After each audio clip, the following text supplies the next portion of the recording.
it's been here for some time. I see. In the last 800.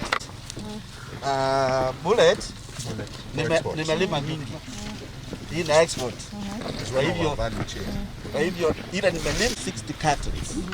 Na one carton is almost 300. How long? Yeah. Hata sasa hiyo ukiangalia iko na maua kidogo. And you harvest for 6 months? 6 months, yeah. Okay.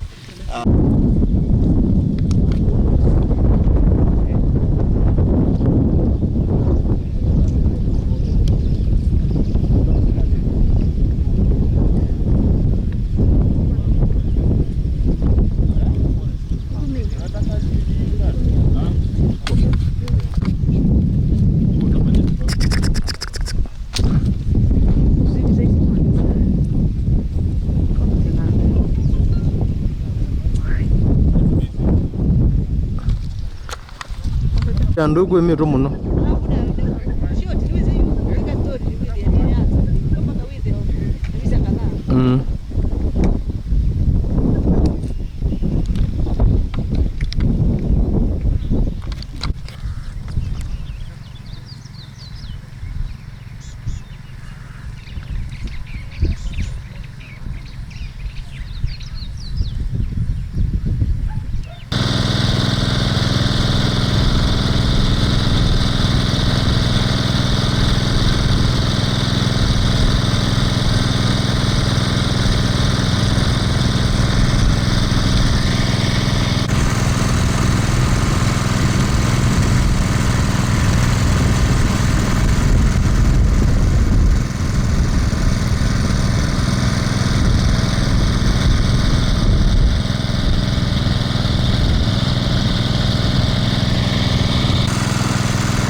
When drought comes, water depletes, and that intake we are not able to get water.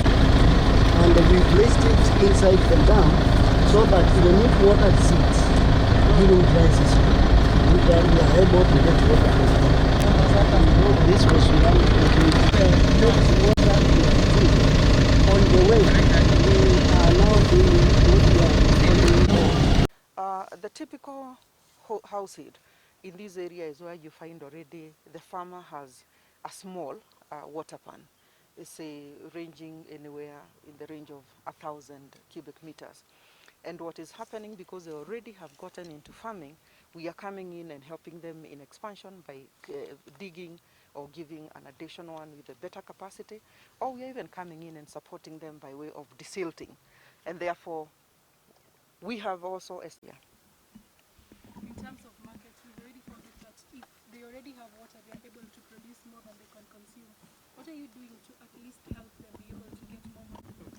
One of the things that I want to commend the leadership of this project here, particularly where we are, is that they have put in a governance structure where the leadership themselves are directly engaging with potential markets, be they the supermarket chains, be they the exporters directly. But what we've agreed with a few of the ones that we've met and the leadership is that we are going to expand that network by bringing them in touch with other potential buyers. And obviously in the process there are brokers in between.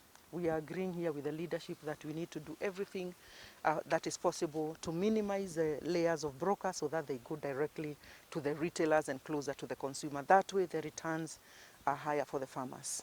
Okay, maybe you can... Most profound challenge that we face across is that we have limited resources against a very huge demand.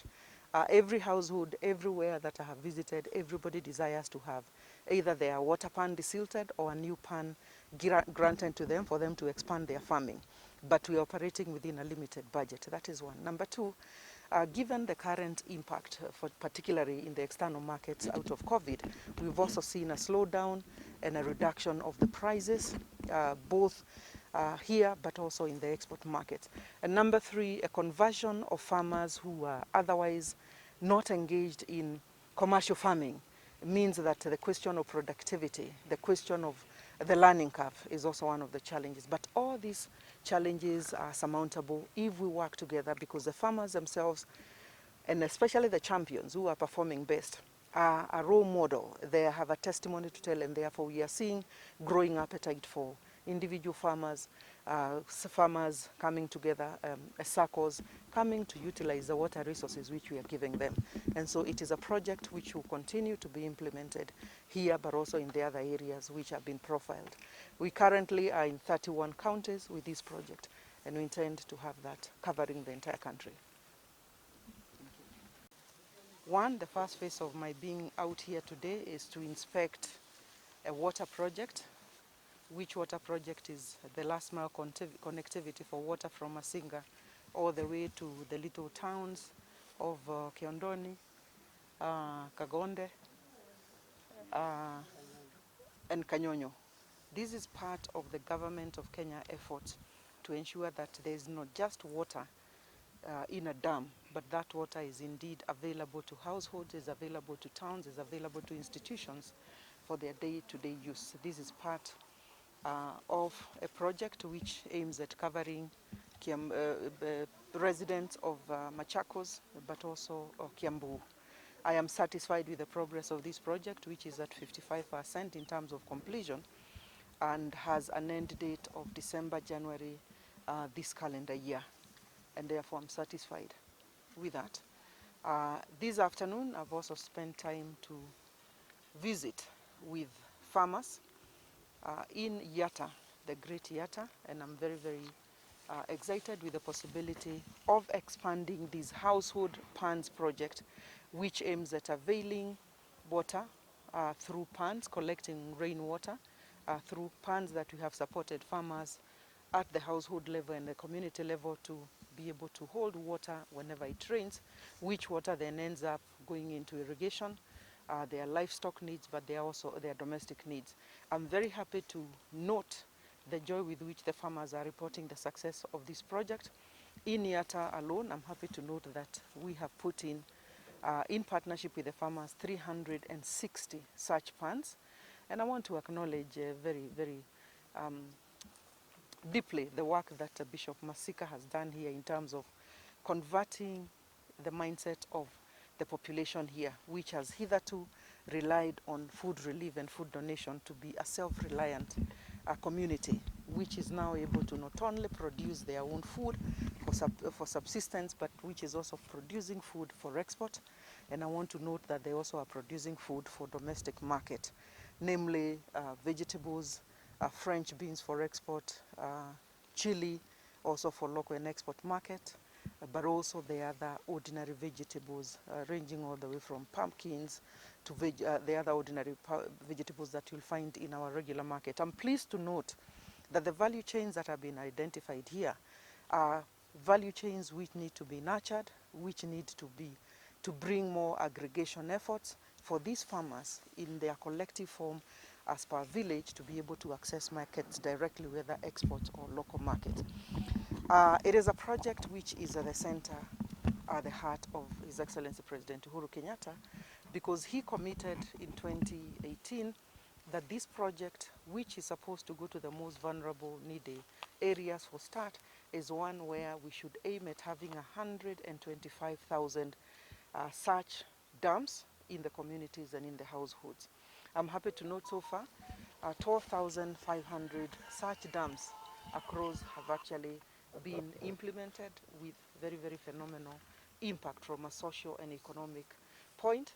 And just now learning that in West Pokot, we also have gotten peace dividend out of a similar project where the cattle rustlers have actually moved into farming again with very, very stunning results. It's a project where we'll continue to invest as a ministry. It's a project where we'll continue to partner with farmers. It's a project which will not just contribute to food security at the household level, but will contribute to the Big Four agenda ticket, that is food security. Importantly, it's a project which continues to give direct and indirect employment to thousands of people, including the young ones who are also part of this invaluable project. Thank you. Okay, Willie, a quick one. Thank you very much. The first one, we have been talking to the county governments. You know, the agriculture is devolved. So as we dig the water pans, we are also interesting the county governors that once we dig the pans, can they provide draining for the farmers so that when you do the draining for the water pan, then the seepage will not be there and the water will be able to be sustained over a long period of time. But the governors are very slow in this one. So what we are doing is, for now, trying to give as many water pans as possible so that we can be able to, even if the water cannot last for 6 months, maybe 4 months the farmers will be able to do some cultivation and some production. Because when we do the draining, we have found the budgetary constraints, we might do half of the water pans when we do the draining. And as the CS has said, there are so many farmers who want water pans. Even without draining, give us the water pan, we talk about the draining later on. So that is one of the challenges we are having, but we are still talking to the county governments and the CS. Once she meets with the county governor chair, she also be able to talk about it so that the governors can accept that as a policy for the county governments. So we are thinking about that. The next one. Drip irrigation to save water. In many of the water pans we are doing, the farmers are left with a choice. You do drip irrigation or you do the pipe like they are doing here. You water with the pipe. So it depends, it varies from place to place. In most areas, drip irrigation is being enhanced, and also it depends on the water, the soil content. The soils are different. So we, as the irrigation authority, we also engage the agronomists, who are not very many, to go and advise this type of soil. You might be better off with drip irrigation, or you might be better off using the pipes the way they are doing. Some are putting some small ponds. The other areas where we are doing the canals. So the various types of irrigation models are being proposed and advised. So it differs from place to place. Where we have intakes on big rivers and we can channel a lot of water through canals, then the type of irrigation is of course different. Where we have the water pans, we are recommending most areas those with small pumps, and then they use drip irrigation. Hapo beleni, kwa sababu niko na moja hii ya samani, tulikuwa tu tunalima kama mahindi, na hii mahindi ilikuwa ikifika mahali tunatoa kabisa. Lakini wakati tuliona sasa, tulifundishwa ni hiyo shirika ya CIM, ikatufundisha sasa mtakuwa mnalima commercial business, tukaanza kuingilia hiyo. Lakini zamani tulikuwa tunalima either sukuma, nyanya kidogo, that is local market, kitu kama hiyo. Lakini sasa kutokana na hii imekuja juzi, tumefundishwa na tukakuwa commercial, tukaanza kufanya commercial agriculture. Kwa hivyo imetuletea na ikatufungua akili sasa tufanye kazi ya agriculture commercial. Changamoto gani ambazo mnapata kwenye ukulima? Ile changamoto tunapata hapa kwanza ni unaona hiyo maji haiwezi kaa sana. Ile tunayopata sasa. Hii itatupeleka miezi 3-4 hivi. Ikiisha sasa tutakuwa hatuna njia nyingine. Ndio tunaomba serikali ituongeze dams nyingi ndio tufanye hiyo kazi sasa. Kama watu wa Irrigation Board kama wanaweza tupatia damu nyingi, kama mimi niwe na 2-3 ile ikiisha nitumie nyingine, hiyo naweza fanya kazi throughout continuously. Yeah. Naweza sema kulikuwa na mvua nyingi sasa wakati walikuwa wanatengeneza, na kulikuwa hatuwezi lima sana kwa sababu ya mvua. Saa hii kutoka mwezi wa 4 ndio nilianza nyanya, kutoa nyanya. Nimeuza nyanya about 60,000 nyanya nikitumia hiyo maji na nyingine. Na nikauza watermelon around 10,000 nikitumia hiyo maji. Kwa hivyo hatukuwa tunatumia nini hapo mbeleni, lakini sasa tunaendelea naye. Ukiangalia shamba yangu sasa, ile mimea iko sasa sio ya zamani, sasa ndio inaendelea sasa. How much is it to construct one water pan? According to the history from the CIM, it is about 120,000.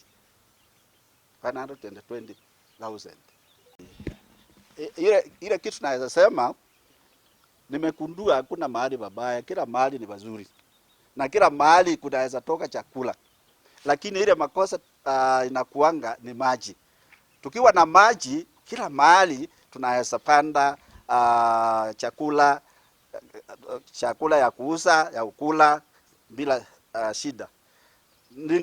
Ningesema hivi, wale watu ambao wako dry areas kama sisi, hata ikiwa ni wewe mwenyewe ndatoa pesa uite tinga ilime kasiranga, naweza sema watu wajaribu kulima tusilanga nyingi ndio tufanye nini farming, agricultural farming, commercial one.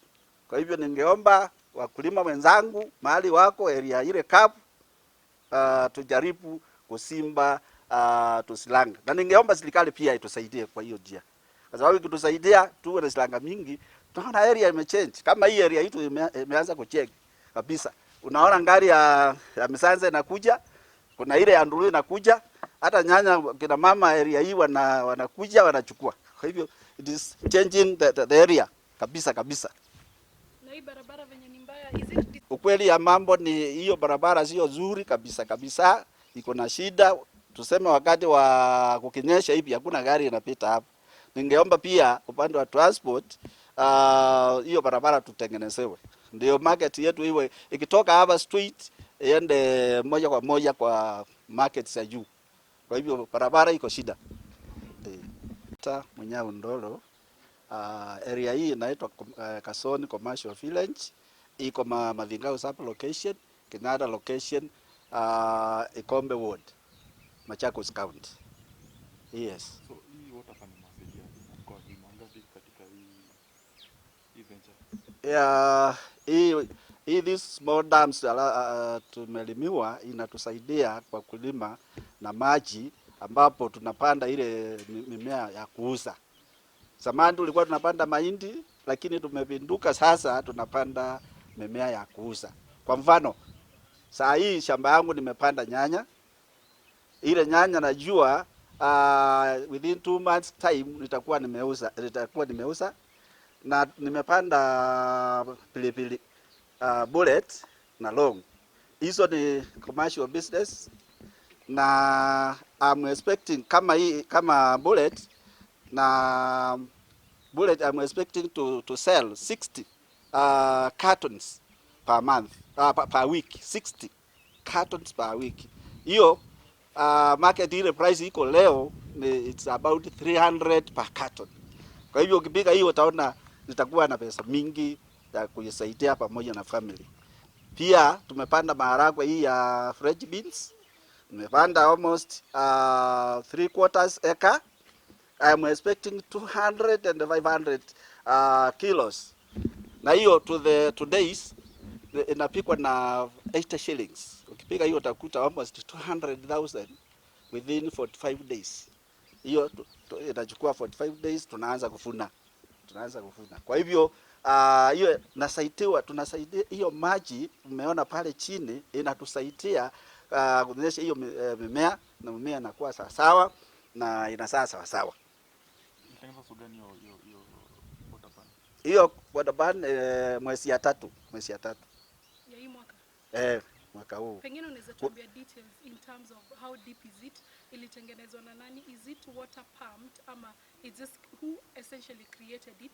Na pengine utuambie partnership yenu na NIB vile mmeweza kuleta zote pamoja. Hiyo tulitengeneza na tinga ilikuja. Ufana yake ni 25 meters long, the depth ni 4 meters na ile width ni 10 meters.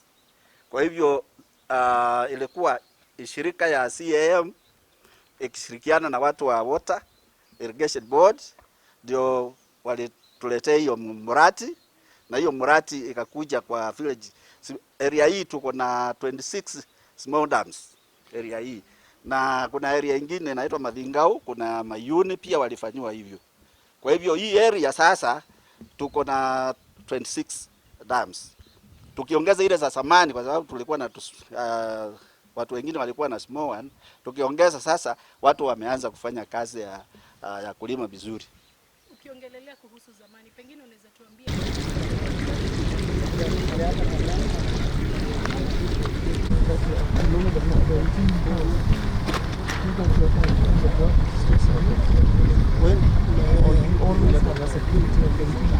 we have the security of the 18,000 now.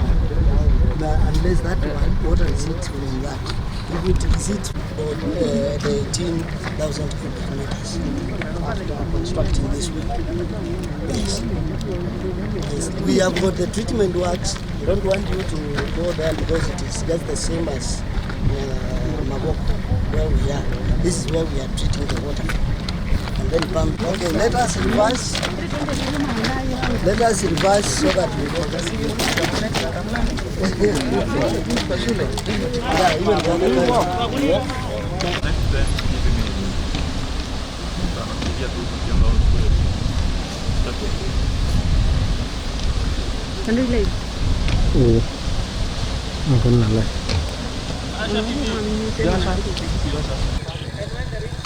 Madam.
per month, more than 100.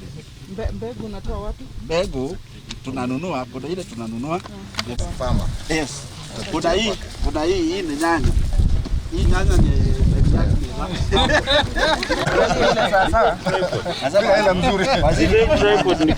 Hii kapati na expect more than 50 crates mara ya kwanza. Alafu kuna tube kama 3. Tunatoanga tube kama 3 hivi. Times not 500.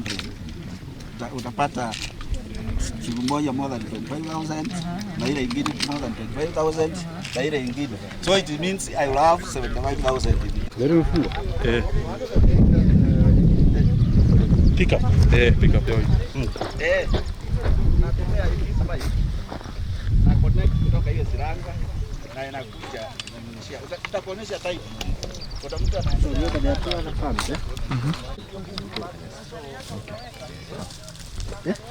You asked me something else. I was saying after here next to the Kuna tofa.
Wale tu.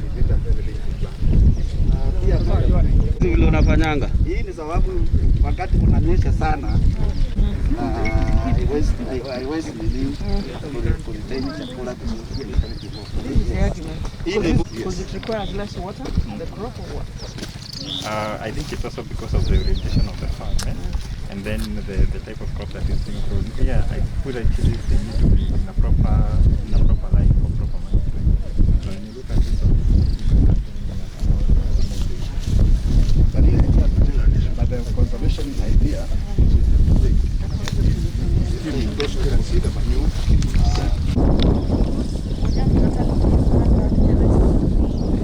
For watering? After this. After 1 week? After 1 week. That is originally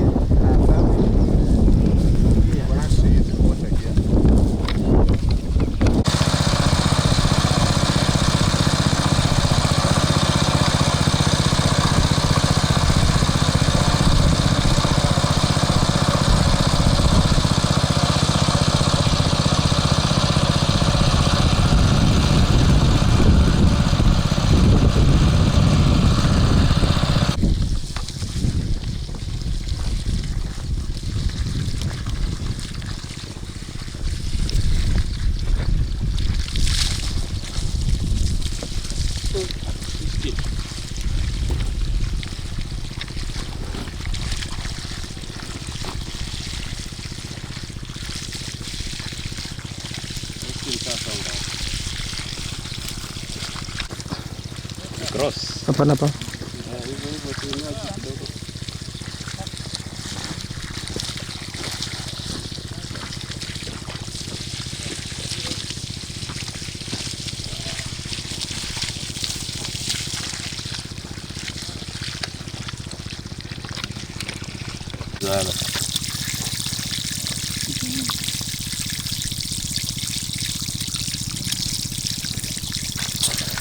Haya, Godi sasa.